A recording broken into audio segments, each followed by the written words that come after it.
Je m'appelle Madame Djeneba Konaté. Je suis chargée de bureau à OIM Abidjan.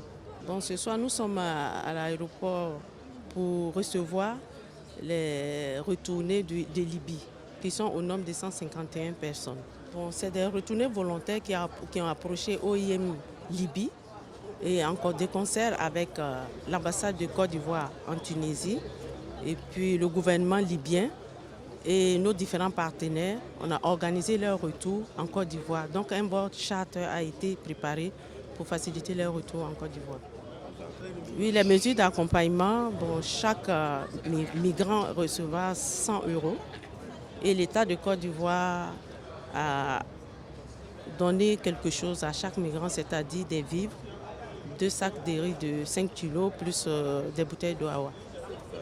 On leur souhaite un bon retour et on souhaite que leur réintégration, leur instauration en Côte d'Ivoire soit définitive et qu'ils n'aient plus l'envie de retourner parce que ce n'est pas facile.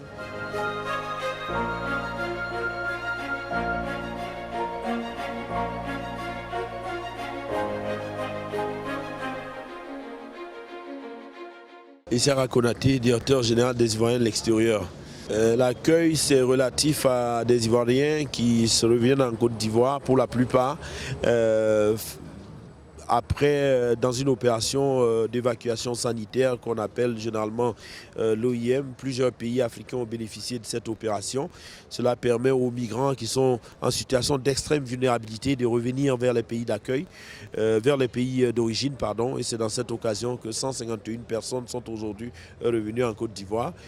Bien entendu, il y aura plusieurs étapes de réintégration. La première étape, c'est l'étape du côté santé, où on va faire un petit bilan. Et puis ensuite, il y a l'aspect sécuritaire qu'il ne faut pas négliger. Et pour finir, il y aura les appuis que l'Organisation internationale pour les migrations et la Côte d'Ivoire voudraient bien leur apporter. Alors, quand je parle d'appui, l'OIM donne 100 € d'appui pour retourner en famille. Le gouvernement ivoirien donne des vivres. Nous, on donne des vivres en appui à ce que l'OIM a fait. Je rappelle que plus de 1000 personnes maintenant sont revenues en Côte d'Ivoire. C'est la première fois qu'une organisation onusienne intervient dans les frais d'affrètement de l'avion qui ramène des Ivoiriens vers la Côte d'Ivoire.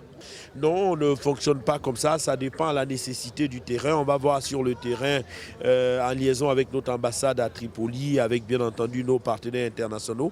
Si le besoin est largement éprouvé d'Ivoiriens qui décident de revenir vers la Côte d'Ivoire, en ce moment, nous saisissons l'opportunité. Nous avisons le Conseil des ministres qui prend des décisions idoines.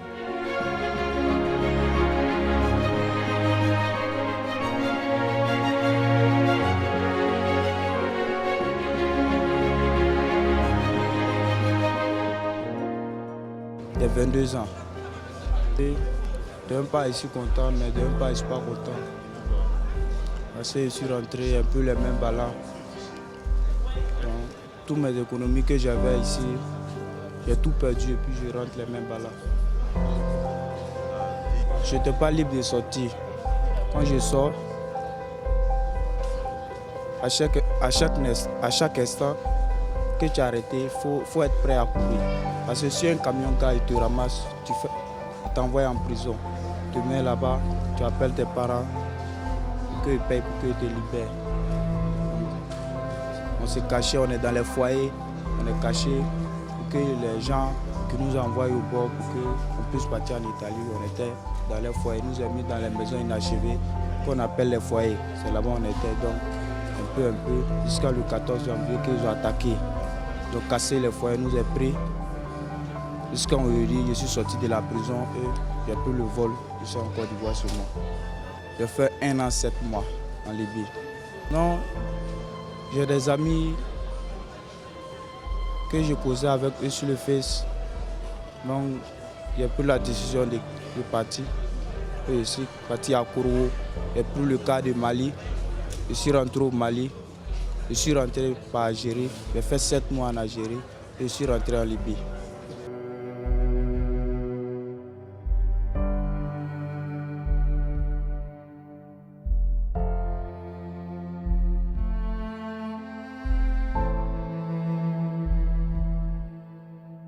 Kofi Christelle. Le 12 janvier, ils ont cassé la maison, ils nous ont fait sortir de force. Ils nous ont amenés dans une prison où ils nous ont fouillés. Celle-ci, elle a été blessée même. Elle a saigné de partout. Ils nous ont fouillés jusqu'aux enfants de la couche. Ils ont récupéré tous les Libyens. Moi, ça fait il y a presque 9 mois comme ça parce que je suis allée retrouver mon mari. Lui, il était installé là-bas. Jusqu'à aujourd'hui, je n'ai pas de ses nouvelles. Parce que derrière nous, il y a eu encore attaque.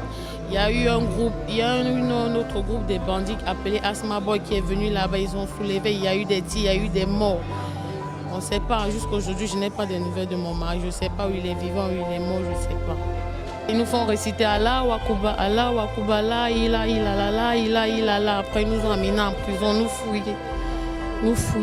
fouetter même, fouetter les enfants. Dans la première prison où ils nous ont laissés, ils nous ont fouettés, ils nous ont laissés sous la pluie. On a dormi dans la pluie, dans l'eau avec les enfants. C'est le lendemain, le bus est venu nous chercher le matin. On nous a amenés dans la police, en police de l'immigration, où les gens de l'ONU sont venus pour nous faire enregistrer. Je suis obligée de porter le voile, je suis obligée de réciter les versets du Coran parce que là-bas, on ne respecte pas les chrétiens. Le chrétien n'a pas de pouvoir là-bas. J'étais partie me chercher en Libye parce que mon parent n'est pas débrouillé.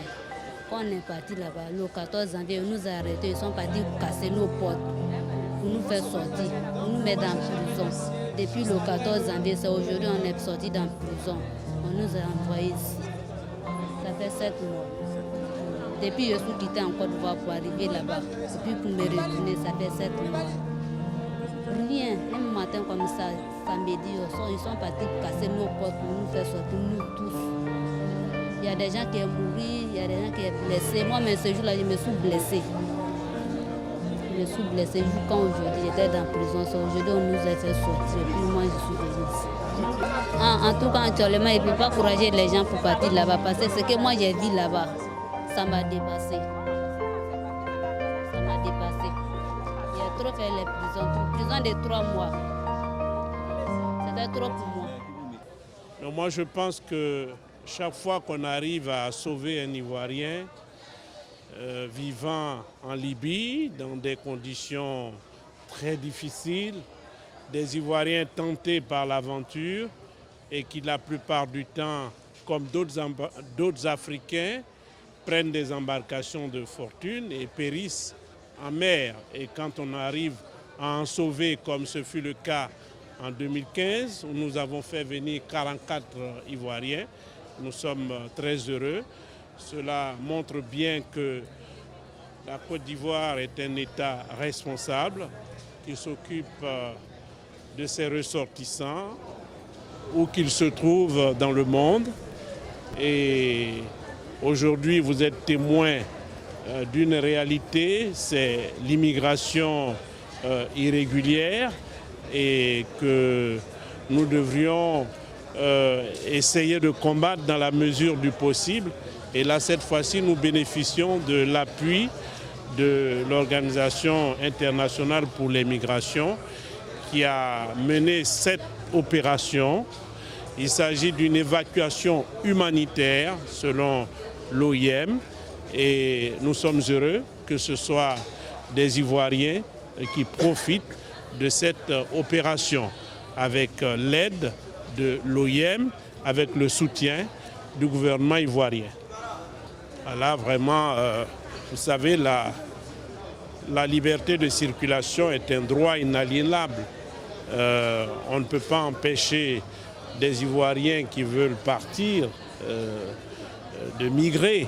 Cela peut arriver, mais ce que nous voudrions, c'est que les Ivoiriens puissent migrer. Nous souhaitons, et ceux qui arrivent bénéficient d'un soutien du gouvernement ivoirien pour leur permettre de retrouver leur famille ou leur village d'origine. Et ensuite, nous les suivons pour voir comment ils peuvent être intégrés.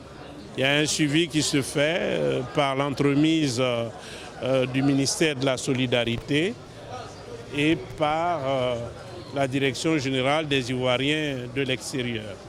Non, c'est des statistiques qui ne sont pas vérifiées. On peut se présenter comme étant d'une nationalité ivoirienne. Après vérification, on se rend compte que ce ne sont pas tous des Ivoiriens. Il faut éviter de trop exagérer le phénomène. nous ne pratiquons pas le déni de réalité, mais nous disons qu'il faut relativiser tout cela. Des migrants en situation irrégulière, par essence, ils n'ont pas de documents. Et il y en a qui disent voilà, qu'ils sont de nationalité ivoirienne. Il faut maintenant vérifier si c'est vraiment le cas.